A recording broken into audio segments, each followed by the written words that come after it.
Hola. Hola, bos días a todos.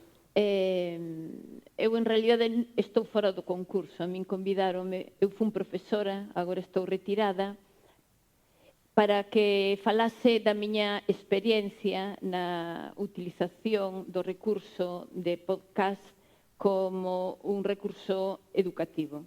Entón, eu vou vos explicar, moi brevemente, porque teño pouco tempo, 3 aspectos que debedes de ter en conta. Primeiro, a importancia de ter un equipo. Un equipo multiplica as vosas forzas. Un equipo vai vos permitir chegar moitísimo máis alá de onde, en principio, vos tiñades pensado chegar. Nun equipo agroman os talentos de cada un. Agroman, grelean e florecen. Cada un ten os seus propios.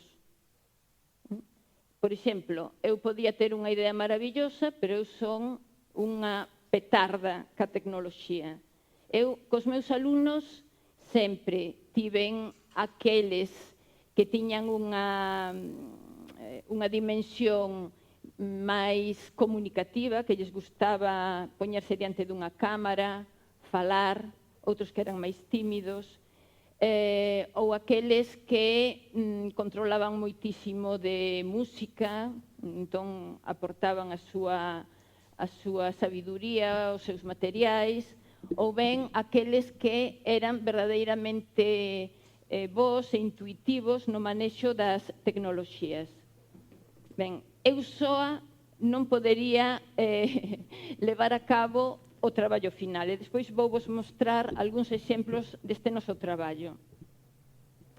A segunda cousa é a importancia do guión. Cando eu lles presentaba aos meus alumnos, que vos parece se facemos un podcast ou facemos un vídeo, facemos unha grabación, imos ao polo creativo, todo fantástico, xeita, pero xa querían ir. Eu, non, un momento, primeiro temos que pensar, primeiro temos que escribir. Un guión que é? Un guión é quero comunicar sobre este tema, como fixo antes o vosso compañeiro Néstor, quero falar ou quero explorar as distintas posibilidades que temos hoxe en día para comprar un vehículo e cales son os motores que están máis actualizados. Vale?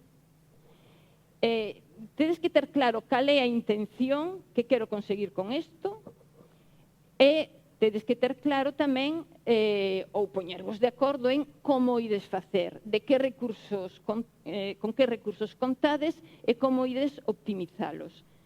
Todo isto ben desenvolvido e canto máis detalle teño o guión, máis vos vai facilitar o traballo, pois é, digamos, como a base.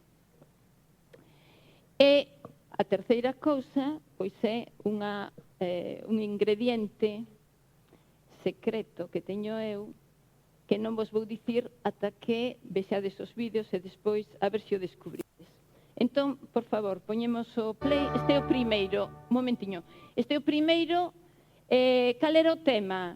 Darlle publicidade á biblioteca do centro. Ese era o tema. Cal era a intención? Pois que a xente, sobre todo os rapaces que chegan novos, os nenos que chegan en primeiro deso, que lle perdan medo, que sintan curiosidade, que vayan por ali e que empecemos esta relación entre as persoas encargadas da biblioteca, os alumnos, que entren a formar parte da dinámica das bibliotecas, dos equipos, das clubes de lectura, etc.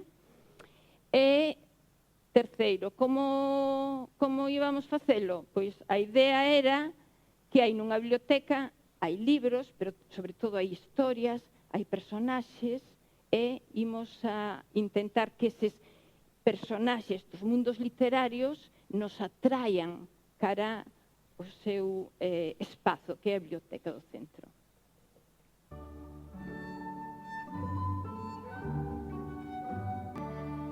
Pois como lle dicía don Miguel, escoitei na sala de profesores que este ano a G Teatro vai poñer en escena unha traxedia. Faríame moita ilusión. Fose unha das súas, non me diga máis. Pois sí, nin que fora algo para reprochar. Non, ten vostede razón. Aos escritores, despois de tantos traballos e tan minguado reconocimiento, só nos queda o consolo da gloria póstuma. Mira o que me pasou a min co ingenioso hidalgo Don Quijote. Chegou outro máis pelido que a min, roubou unha idea e fixo máis cartos que a min. Maldito Avellaneda, pirratas. Couve, don Miguel, que eu tamén estou a favor do recoñecemento da propiedade intelectual. E máis, nestes tempos hai leis que protexen as creacións artísticas e intelectuais como se fosen ouro. A boas horas. Pouco me aproveitan a min agora ese ouro. Non me seña cascarrabias, oh!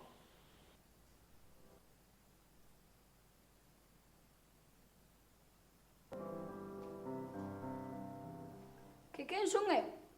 O Lazarillo de Tormes, autor intelectual e protagonista indiscutible da novela picaresca El Lazarillo de Tormes. Vedes que maravilla? Ata agora fan exemplares do meu reducidos para escolares. E vexo que esta vez colleron moitos do meu. Fixen un bestseller, como se diría agora.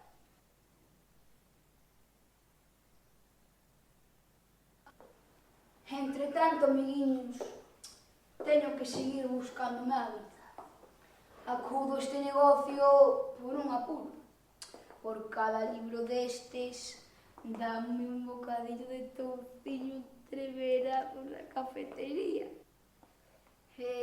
Non é moito, pero menos dá unha pedra. Cuidadiño con andalo dicindo por aí,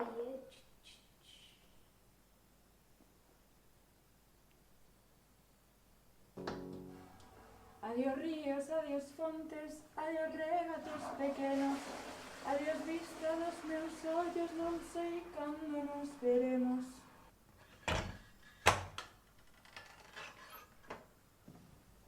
Oh, sorry. Permítame que me presente. Eu son Rosalía de Castro, a poeta nacional de Galicia. Pleased to meet you. Teño oído falar moito de vostede, ali, xa sabe. Sí, xa sei. Ali. Eu son Jane Austen, non sei se se fala de min, porque, en realidade, sempre asinei as miñas obras como para despistar, como a Lady, e que non soubese ninguén que eu son unha literata. Non teño moi claro como me tratou a posteridade. Entendo moi ben. O mundo é moi cruel cas mulleres escritoras. Míranos como se fósemos o diaño. Ai, pero vostede é unha estrela no vasto firmamento das letras. Canto me alegro de coñecela, señora, e penso que temos moitas cousas en común. Sí, de feito, as dúas somos fillas de cura. Aínda que eu ilexítima. Really? Que interesante. A par, que novelesco. Mellor, imos tomar un té e falamos máis devagar. Bueno, ben, este é o primeiro, como vedes, aparecen autores da literatura universal. Na primeira escena, quen aparecía? Quen estaba? Cervantes e? No, Don Quijote non era. Con quen falaba Cervantes? Con William Shakespeare, autor de maravillosas traxedias. Sabedes que foron contemporáneos, non? William Shakespeare e Cervantes. Vale, moi ben. Están discutindo ademais sobre temas de actualidade, a propiedade intelectual, os royalties, etcétera, etcétera. Vale. Na segunda escena era o Lazarillo de Tormes. Que facía o Lazarillo de Tormes na biblioteca? Non vos enterastes? No, a historia sí, home, estaba orgulloso e tal, pero dicía, porque non cobro nada por isto. A ver, os meus royalties, estaba roubando libros para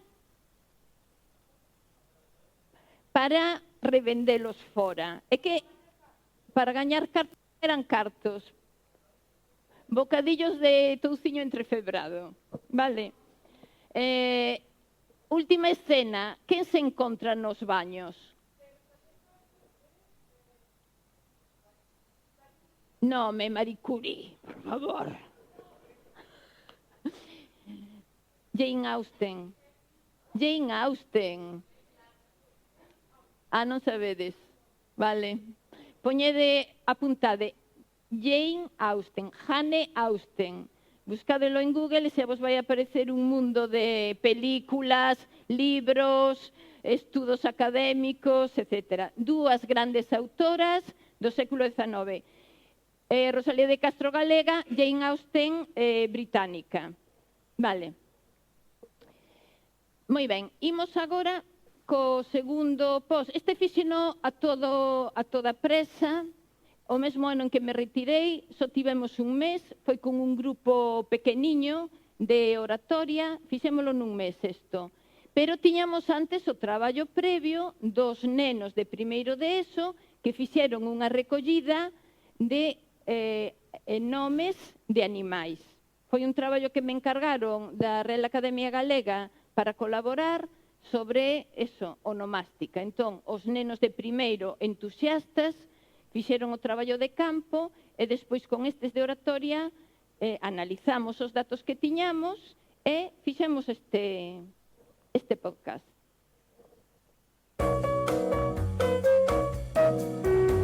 A quen lle gustan os animais?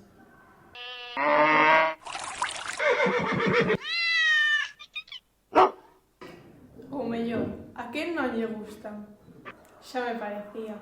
É que son tan riquiños. Non, ti non. Bueno, xa vedes, como se utilizan estes... Isto xa é o final, non vos vou poñer todo o rollo, non é que sexa moi longo, pero como teño pouco tempo, escollín o principio, esta era a introdución, despois falábamos, metíamonos en fariña, dábamos os nosos datos, interpretábamos, etc. Isto xa era o final. Só un apunte. O principio, ninguén quería sair en cámara, e ao final saen todos, eso sí, xuntiños para protexerse uns a outros. Rematamos. Vais a desarse luces, por favor. Esperade! Que meter estes tan chulos, Roxa, Mouro, Gallarda, Careto? Non pode ser. Será pesada. É que nos acaban de entregar.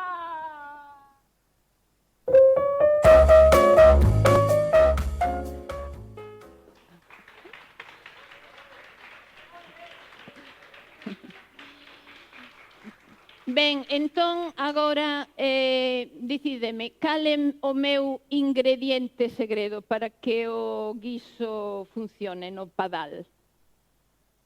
Cal é a miña arma de construción masiva? O humor. Tan fácil como iso. É tan simple, pero non sei por qué neste mundo tan serio no que vivimos casi ninguén fai uso deste recurso. O humor é a ironía, é a parodia, pero tamén é a perplexidade diante dun mundo que funciona dunha maneira que non se acaba de entender. Eso é absolutamente gracioso, non me digades que non. Pois ala, humor.